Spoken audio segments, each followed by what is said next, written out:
And Grazia for 17 News. Just minutes ago, the coroner reported that Benjamin Ashley died from multiple gunshot wounds. We spoke to students of all ages, making sure they were caught up on their vaccinations and ready to start class. The search for a killer and kidnapper is stretching into its second week. Whiskey Flat Days gives you a taste of what the Kern Valley was like so many years ago. They've raised about $15,000 and cars are still coming in. There are 200 kids in foster care with medical special needs. And unfortunately, they're the hardest to place in a loving home. La ciudad de Bakersfield lo puede multar si su basura termina sobre las calles de la comunidad. Just about a mile south of where I'm standing right now is where a 200-foot fireball took the life of a heavy machine operator and left one local family homeless. We were here earlier and someone spent $680 in one sale. CSUB basketball is now on the national radar. The men's basketball team is headed to Oklahoma. Just 2 hours ago, 32-year-old Julian Hernandez, the man accused of causing the death of Officer Nelson,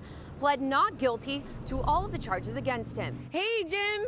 I'm having a hard time speaking. I'm sorry. I have so much dirt in my mouth right now. It's extremely dusty and windy. The first reporter on the scene of the firefight 2 weeks ago, and again the first at the shooting this afternoon. Ann?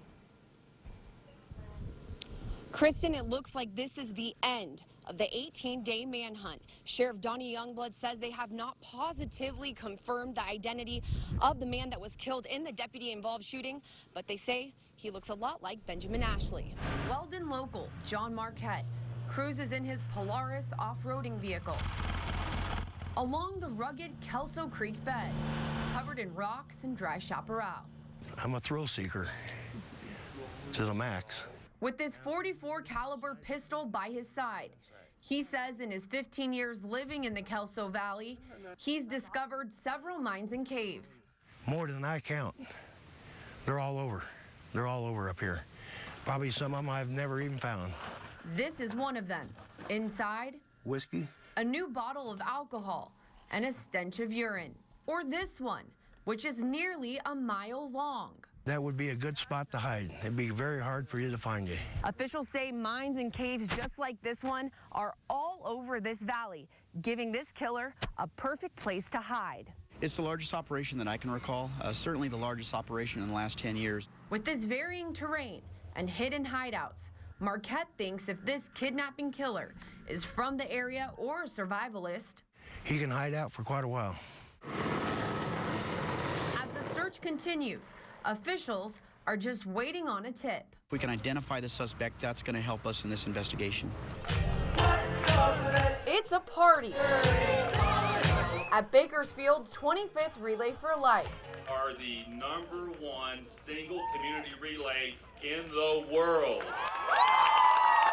All the smiles, young and old. You wouldn't believe these people had cancer. Their spirits shining during the Survivor Lap. And like any champion, a well-deserved medal for fighting the good fight. We're all about celebrating the lives that are saved. Like brain tumor survivor, 9-year-old TJ Garcia. 20% chance surviving what he had. Fitting shoes for a hero, celebrating 6 years of being cancer-free. Very, very proud. TJ's dad, Theo Garcia, is overwhelmed with emotion, thinking about what cancer has done to his son and family. You know, adults, young people that we see, you know, that they losing their lives to this ugly disease. You know, it's not just, it doesn't stop here. It's all over the world. The need for a cure. Volunteer lead Brian Reyes says that's why Relay is important. We need everyone's help because the more we help, the more they can fund the research, the more treatments become available, and the more lives are going to be saved. Hoping to raise $1.2 million for the American Cancer Society to help patients like TJ stay cancer-free. If we raise enough money here to make research and fund the medicine to actually have a cure, it won't be just for Kern County, it'll be for all over the world. And it's not just for our children or family members, it'll be for everybody. And Grazia, 17 News. Kai Anguiano is 2 years old. You know, everyone in general loves Kai the minute they see him, and they just fall in love with him. His father, Carlos Anguiano, says Kai's cheery smile makes it hard to believe his son has leukemia. No one's seen it coming, you know, we were just kind of like, He had just gotten back from a birthday party, and all of a sudden, you know, he's covered in bruises, and we're like, what's wrong with him? Kai was diagnosed in September, and over the last 3 months, he's made weekly trips to Children's Hospital Los Angeles for intense chemotherapy. Usually the cure rate of his leukemia by chemotherapy will be about 80 to 90%. Unfortunately, Kai has a different type, a subtype of this kind of leukemia. Kai's doctor, Wee Lee's son, says chemo is no longer enough, and Kai needs a bone marrow transplant. The bone marrow transplant involves taking somebody else's bone marrow and giving it to you.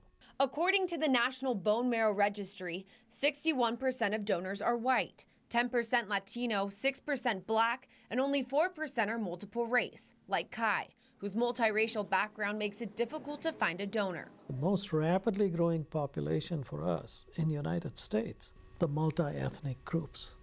So we really need to look for matches for them. Dr. Ravi Patel of the Comprehensive Blood and Cancer Center says the National Bone Marrow Registry desperately needs multiracial and minority donors. Imagine the price of giving somebody their life. It has a priceless value to that. And the discomfort which you have to endure for that is minimal and will be overshadowed by the blessings and the good feeling you get in your heart for doing such a great deed, you know.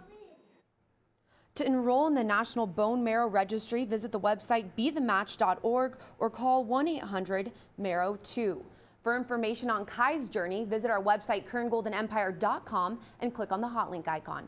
Grazia, 17 News. Mackenzie will never forget the day Sheriff's Deputy Gabriel Lopez touched her. He had me get undressed and he fondled my breast. Mackenzie was 18 and a new mother when she called the sheriff's department to intervene in a dispute with her mom. My son was crying in his playpen while all of this was happening, and he didn't even care.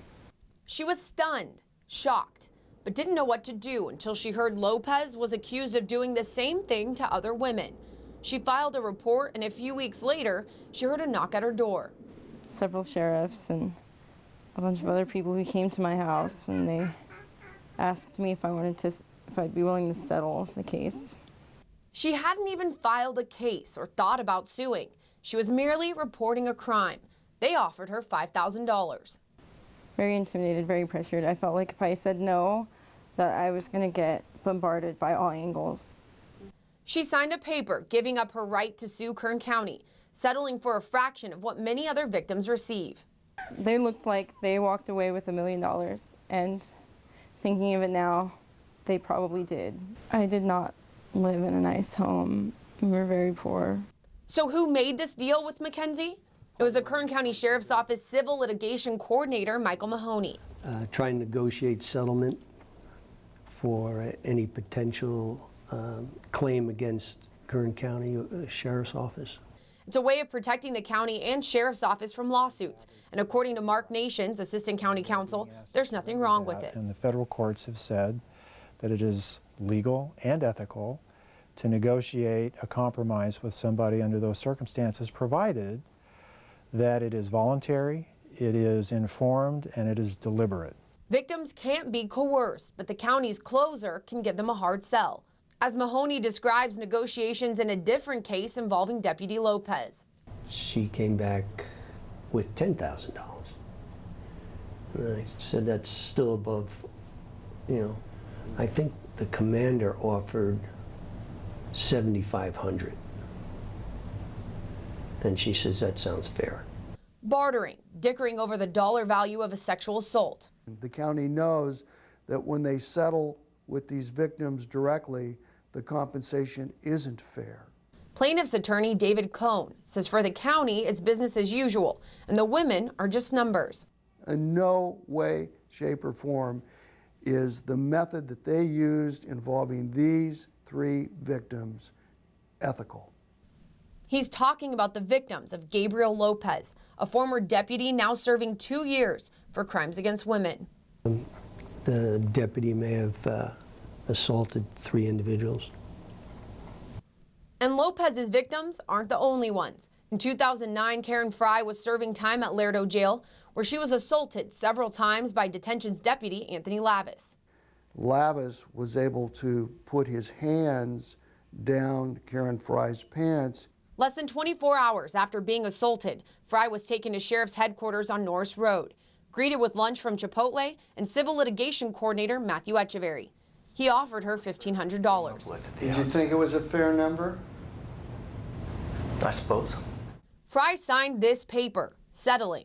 All the money going on her inmate commissary account, recycling some of the funds back to the county. She was clearly under duress, and in essence, the sheriff's department attempted to take advantage of her. She said she understood. But the law states such an arrangement is presumed fraudulent if the release is executed within 15 days after the commencement of confinement or prior to the release, whatever occurs first. Had I been informed of that, I'm certain I would have taken that under consideration. Cohn represented Fry in court and was able to get the Chipotle lunch agreement set aside and settled the case for $300,000. That's a far cry from the $1,500 that they were offering her to settle her case. Alliance Against Family Violence and Sexual Assault CEO Louis Gill says timing is important. I would not recommend that they make any long-term decision of magnitude without some time to heal, which is more than just a few days. For these women, a lawyer was never present when they were asked to settle. Nations says it was by choice. You're giving up a chance to sue the county. They're told that if they want to consult with a lawyer, they can.